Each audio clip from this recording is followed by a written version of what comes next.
नमस्कार दोस्तों, स्वागत है आपका। दोस्तों, धन का नाश करने वाले 5 पौधे तुरंत उखाड़कर फेंक दें। तो दोस्तों चलिए शुरू करते हैं। एक समय की बात है, भगवान श्री कृष्ण के मित्र उनसे मिलने के लिए द्वारिका नगरी पधारते हैं।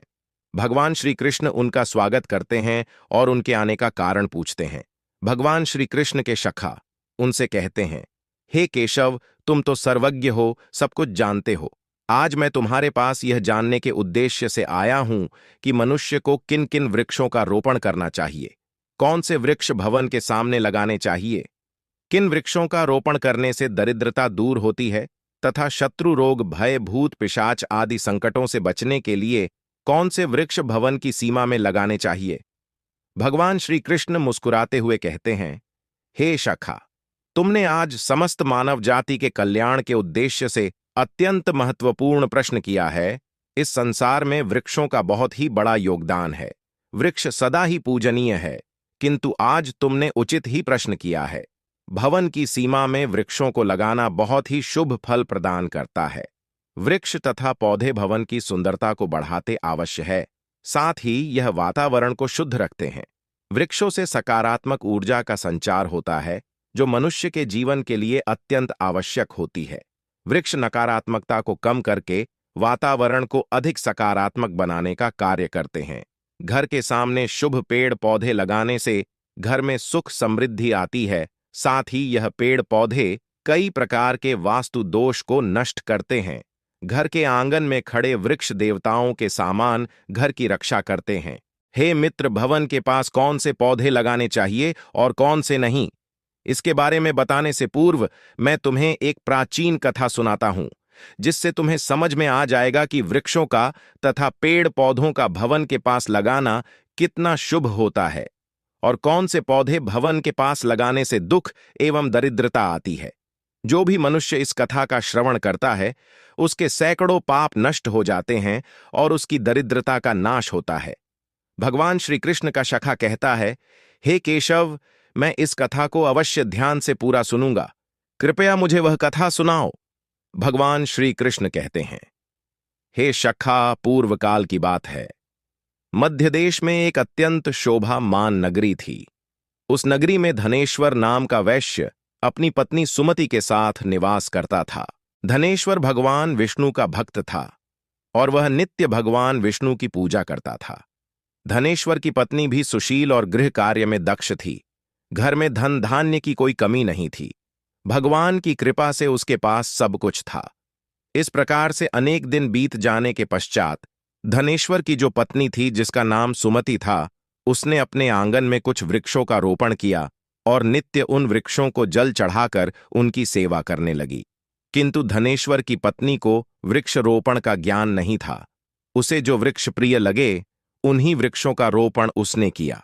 जो वृक्ष अशुभ होते हैं, उन्हीं वर्षों का रोपण उसने अपने घर के आंगन में कर दिया, जिस कारण से उस वैश्य धनेश्वर को व्यापार में काफी सारा घाटा होने लगा। उसके घर में रोज कलह होने लगा। पति पत्नी में बार बार क्लेश होने लगे। उन दोनों के जीवन में अनेक कठिनाइयां आने लगी। धनेश्वर का सारा व्यापार डूब गया और उसका सारा धन भी नष्ट हो गया। अब धनेश्वर के पास अनाज भी खरीदने के लिए पैसे नहीं थे। वे भूखे ही रहने लगे, जिससे क्रोधित होकर उसकी पत्नी भी गुस्सा करने लगी। वह अपने पति को कोई काम करने के लिए कहती। फिर धनेश्वर काम मांगने के लिए गांव में घूमने लगा, लेकिन उसे कहीं पर भी काम नहीं मिलता था। उसने आकर अपनी पत्नी से कहा, हे भद्रे, मुझे तो कोई भी काम नहीं दे रहा है। अब मैं कहां पर काम खोजने जाऊं। वे दोनों ही पूरी तरह से हतबल हो गए थे। दोनों के पास उद्योग करने के लिए भी कुछ नहीं था। धनेश्वर ने अपनी पत्नी के सारे गहने भी बेच डाले और जो कुछ भी अन्य मिला उसी से पेट भर लिया। इस प्रकार से अशुभ वृक्ष लगाने के कारण दोनों के ही जीवन में घोर दरिद्रता और संकट आने लगे, किंतु वे दोनों ही इस बात को नहीं जानते थे। फिर एक दिन एक साधु महात्मा धनेश्वर के घर पर पधारते हैं। उन्हें देखकर धनेश्वर उन्हें प्रणाम करता है और कहता है, हे साधु महाराज, पधारिए, इस गरीब के घर में आपका स्वागत है। कहिए, मैं आपकी किस प्रकार से सहायता कर सकता हूं। वे साधु महाराज कहने लगते हैं, हे महोदय, मैं तीर्थ यात्रा पर निकला हूं। विश्राम करने के लिए कोई जगह खोज रहा हूं। यदि आपको कोई कष्ट ना हो तो मुझे अपने घर में स्थान दे दो। मैं अनेक दिनों से भूखा हूं। कुछ भोजन भी प्राप्त हो जाए तो बड़ी कृपा होगी। साधु महाराज के ऐसे वचन सुनकर वह धनेश्वर कहने लगा, हे साधु महात्मा, आप अवश्य ही कोई पुण्य आत्मा दिखाई पड़ते हैं। आपके मुखमंडल पर बहुत तेज है आपकी सेवा करने का। मुझे सौभाग्य मिल रहा है। आपकी सेवा करके मुझे बड़ा आनंद मिलेगा। कृपा करके आप घर के भीतर चलिए। फिर वह साधु महाराज उस धनेश्वर के घर के भीतर जाते हैं और विश्राम करने लगते हैं। धनेश्वर उन साधु महाराज की बड़ी सेवा करता है, किंतु उसके पास अन्न का एक दाना नहीं होता है। तो वह अपनी पत्नी से कहता है, हे प्रिय, आज हमारे घर पर जो साधु महात्मा आए हैं वे बड़े पुण्यवान दिखाई पड़ रहे हैं। हमें उनके भोजन के लिए कुछ उपाय करना चाहिए। मैं गांव में जाकर किसी से थोड़ा सा धन मांग कर लाता हूं। इतना कहकर वह धनेश्वर गांव में एक सेठ के घर पर जाता है और उस सेठ से थोड़ा सा धन देने की विनती करता है। किंतु वह सेठ उस वैश्य को धन देने से इनकार करता है और कहता है, तुम्हारे पास तो फूटी कौड़ी नहीं है, तो मेरा धन कैसे वापस करोगे? धनेश्वर कहता है, हे सेठ, कृपा करके आप मुझे थोड़ा सा धन दीजिए, मैं जल्दी ही आपको लौटा दूंगा। यदि मैं धन नहीं लौटा पाया, आप मेरा घर ले लीजिए। धनेश्वर की बात सुनकर उस सेठ को उस पर थोड़ी दया आती है और वह उसे धन देते हुए कहता है, हे वैश्य, यदि तुमने धन नहीं लौटा पाया तो तुम स्वयं ही मुझे अपना घर सौंप दो। धनेश्वर कहता है, हे सेठ, मैं वचन देता हूं, यदि मैं धन नहीं लौटाया तो मैं आपको मेरा घर सौंप दूंगा। फिर धनेश्वर उस सेठ से धन लेकर बाजार से दूध, चावल, सब्जी, आटा, शक्कर आदि चीजें खरीद लेता है और लौटकर अपने घर आ जाता है। फिर वह अपनी पत्नी से कहता है, हे प्रिय, तुम उन साधु महात्मा के लिए भोजन बनाओ। फिर धनेश्वर की पत्नी भोजन बनाती है और उन साधु महात्मा को भोजन परोसती है। इस प्रकार से उस धनेश्वर की भक्ति और निष्ठा को देखकर वे साधु महाराज बहुत प्रसन्न हो जाते हैं। भोजन हो जाने के पश्चात वे जाते जाते उस धनेश्वर से कहते हैं, हे वैश्य, मैं तुम्हारी भक्ति और आदर सम्मान से अत्यंत प्रसन्न हूं। तुम्हारी जो भी कामना है मुझे बताओ, मैं अवश्य पूरी करूंगा।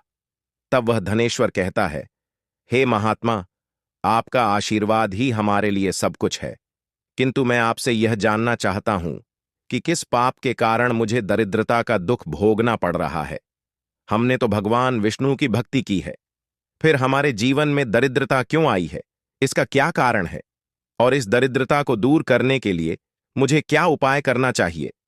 फिर वह साधु महात्मा कहते हैं, हे वैश्य, मैं जब तुम्हारे द्वार पर आ गया था तभी मुझे यह झांत हो गया था कि तुम्हारे जीवन में घोर दरिद्रता और संकट आए हुए हैं, क्योंकि तुम्हारे भवन के सामने जो वृक्ष है वही तुम्हारी दरिद्रता का कारण है।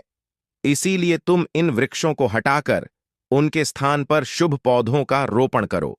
तुम्हारी पत्नी ने तुम्हारे भवन के सामने जिन वृक्षों का रोपण किया है वे अशुभ वृक्ष हैं, उन्हीं के कारण तुम्हारी ऐसी दुर्दशा हुई है। धनेश्वर कहते हैं, हे महात्मा, कृपा करके मुझे बताइए कि घर के सामने कौन से वृक्ष लगाने चाहिए जिससे घर में सुख समृद्धि हो और कौन से वृक्ष नहीं लगाने चाहिए। कृपा करके आप मुझे विस्तार से समझाइए, मैं आपका बड़ा आभारी रहूंगा। फिर वह साधु महात्मा कहते हैं, हे वैश्य, ठीक है, अब मैं तुम्हें उन शुभ वृक्षों के विषय में बताता हूं जिन्हें घर के पास लगाने से शुभ फलों की प्राप्ति होती है। इसीलिए तुम ध्यानपूर्वक सुनो। हे वैश्य, किसी जलाशय के समीप पीपल का वृक्ष लगाने वाले मनुष्य को जो फल मिलता है वह सैकड़ों यज्ञों के समान होता है। जब पीपल के पत्ते उस जलाशय में गिरते हैं तो वह पिंड के समान होकर पितरों को तृप्ति प्रदान करते हैं। इससे सभी प्रकार के पितृ दोष समाप्त हो जाते हैं। जो मनुष्य नित्य स्नान करके पीपल को स्पर्श करता है वह सभी पापों से मुक्त होता है और कभी पराजित नहीं होता है। पीपल को स्पर्श करने से लक्ष्मी की प्राप्ति होती है और उसकी प्रदक्षिणा करने से आयु में वृद्धि होती है। पीपल की जड़ में श्री विष्णु, तने में शिव जी और अग्रभाग में ब्रह्मा जी स्थित रहते हैं। अमावस्या के दिन पीपल को प्रणाम करने से जो फल मिलता है वह 1000 गाय के दान के बराबर होता है। इस संसार में पीपल के समान कोई वृक्ष नहीं है। साक्षात श्रीहरि इस वृक्ष के रूप में पृथ्वी पर विराजमान है। पीपल के वृक्ष को चोट पहुंचाना अथवा उसकी टहनी तोड़ना महापाप माना गया है। ऐसा मनुष्य एक कल्प तक नरक में रहता है, और जो पीपल को जड़ से काटता है उसका कभी नरक से उद्धार नहीं होता है। हे वैश्य, अब मैं तुम्हें दूसरे वृक्ष के बारे में बताता हूं। आंवले का फल समस्त लोकों में प्रसिद्ध और परम पवित्र है। आंवले को लगाने से स्त्री और पुरुष जन्म मृत्यु के बंधन से मुक्त हो जाते हैं। यह पवित्र फल भगवान विष्णु को अत्यंत प्रसन्न करने वाला एवं शुभ माना गया है। इसको खाने से सभी पापों से मुक्ति मिलती है। आंवला खाने से आयु बढ़ती है, उसका जल पीने से रोगों का नाश होता है, और आंवले को जल में मिलाकर स्नान करने से दरिद्रता दूर हो जाती है और सभी प्रकार के ऐश्वर्य प्राप्त होते हैं। जिस घर में आंवला सदा मौजूद रहता है उस घर में कभी दैत्य और राक्षस नहीं आते हैं। एकादशी के दिन अगर आंवला मिल जाए तो संसार के सभी तीर्थ से बढ़कर फल प्राप्त होता है। अपने केस में आंवला लगाने वाला फिर से मृत्यु लोक पर जन्म नहीं लेता है। जिस घर के सामने आंवले का वृक्ष होता है वहां पर साक्षात लक्ष्मी नारायण निवास करते हैं। तीसरा है अशोक का वृक्ष। अशोक के वृक्ष में अप्सराओं का निवास होता है। यह वृक्ष शोक का नाश करने वाला तथा निराशा को समाप्त करने वाला होता है। इस वृक्ष को घर के पास लगाने से घर में सुख शांति बनी रहती है। अशोक का वृक्ष शीतलता और यौवन प्रदान करने वाला होता है। मां लक्ष्मी में जब देवी सीता के रूप में अवतार लिया था तब रावण द्वारा अपहरण करने के बाद उनका वास अशोक वाटिका में था।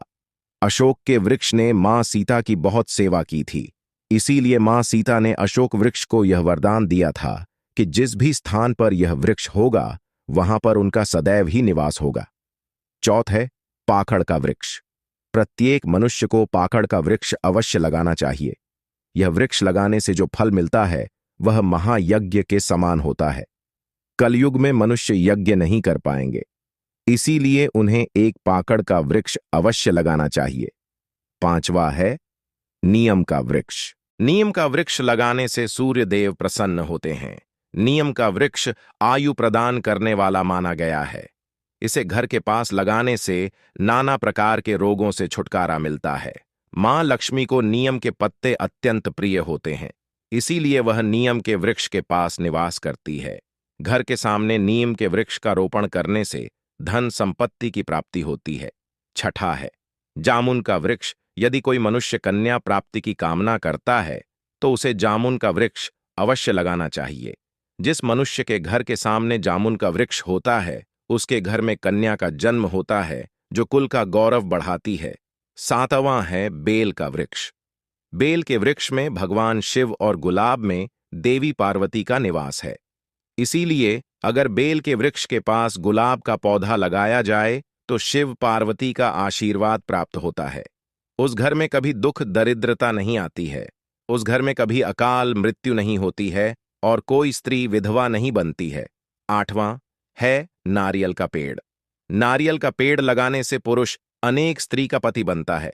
नारियल किसी भी धार्मिक अनुष्ठान का आवश्यक अंग होता है। यह अत्यंत शुभ माना जाता है।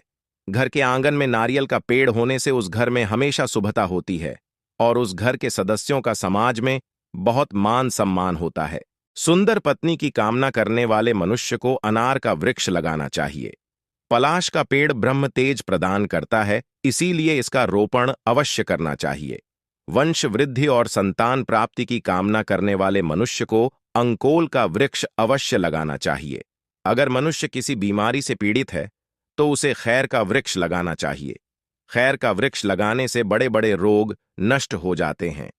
यह वृक्ष आरोग्य प्रदान करने वाला होता है। कुंद अर्थात मोगरे के पेड़ में गंधर्व निवास करते हैं, इसीलिए इस पौधे का रोपण अपने घर के पास करने से कार्यों में सिद्धि और शुभ फलों की प्राप्ति होती है। खासकर कला के क्षेत्र में काम करने वाले लोगों को यह पौधा अवश्य लगाना चाहिए। यदि किसी मनुष्य को चोर और लुटेरों का भय सता रहा है तो उसे अपने घर के पास बेद का वृक्ष जरूर लगाना चाहिए। यह वृक्ष चोर लुटेरों को भयभीत करता है और घर की रक्षा करता है। चंदन और कटहल के वृक्ष पुण्य और लक्ष्मी प्रदान करते हैं। इन वृक्षों का रोपण करने से दुख दरिद्रता समाप्त हो जाती है। घर की उत्तर दिशा में पाम और कनक चंपा का पौधा लगाया जाता है तो धन में वृद्धि होती है। केले का पेड़ भी बहुत शुभ होता है और यह घर में सुख, समृद्धि और खुशहाली लाता है।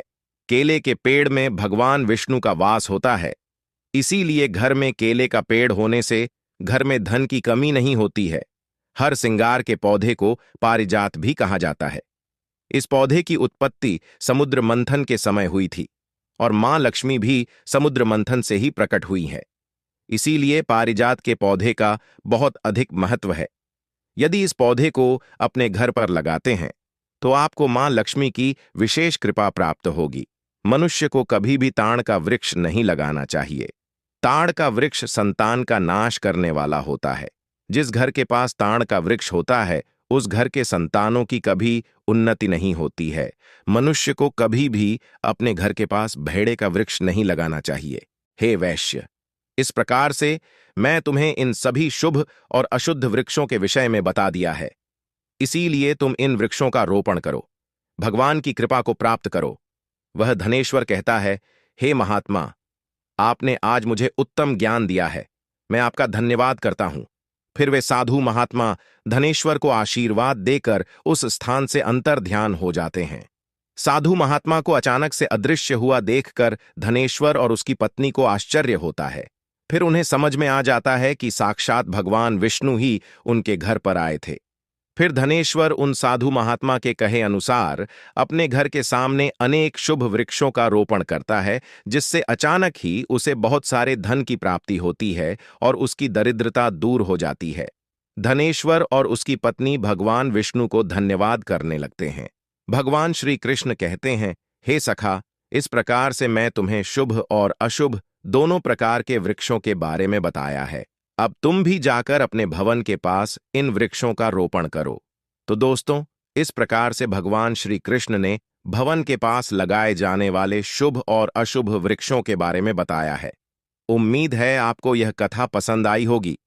जानकारी अच्छी लगी तो वीडियो को लाइक जरूर करें और कमेंट में जय श्री कृष्णा अवश्य लिखें। साथ ही चैनल को सब्सक्राइब करें। आप सभी का धन्यवाद।